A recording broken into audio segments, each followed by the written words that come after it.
So just before we dig into the specifics of zoning for glamping, let's just talk about the zoning system as a whole for anyone who doesn't know. Again, you're the best person to talk about this, so I'll just give you the floor again. How does the zoning system work in the US, and why is it done in this way? Yeah, that is a great question that I think is important for people to understand, because it gives you an idea of where the folks who kind of administer zoning, where they're coming from. And so a long time ago in the US, there was no zoning anywhere. It wasn't even a concept.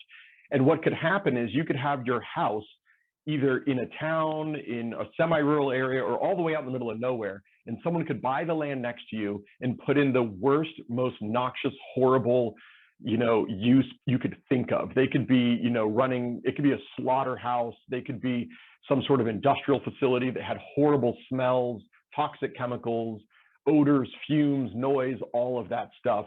And so the zoning came about really to protect people from those kinds of scenarios.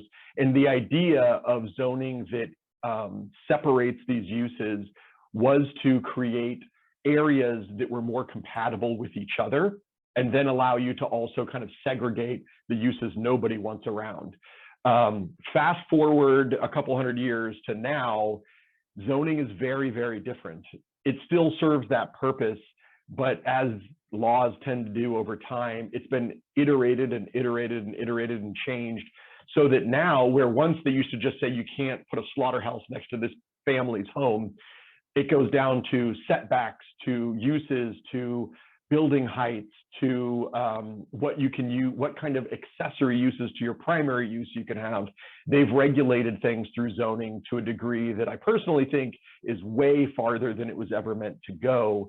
But nonetheless, that's where it has come. And so your zoning can really affect anything you want to do on the property.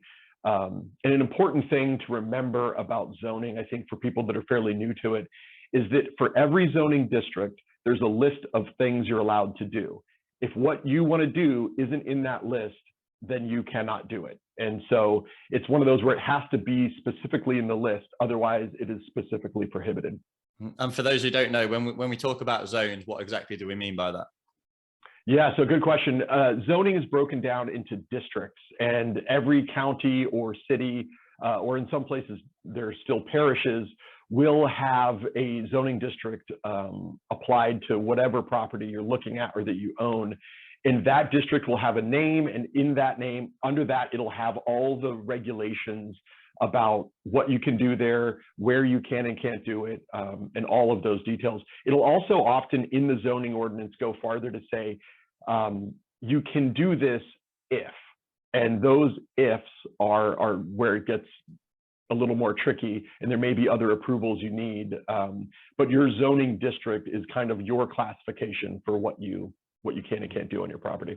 And we're going to get into this later, but those ifs are hugely vital for things like glamping, right? Where you're going to, there's ifs, buts, and maybes everywhere. Just again, to make sure that everyone is following from the very start. When we say zoning districts, we're talking like, for example, an agricultural district, a residential, industrial, commercial, etc., right?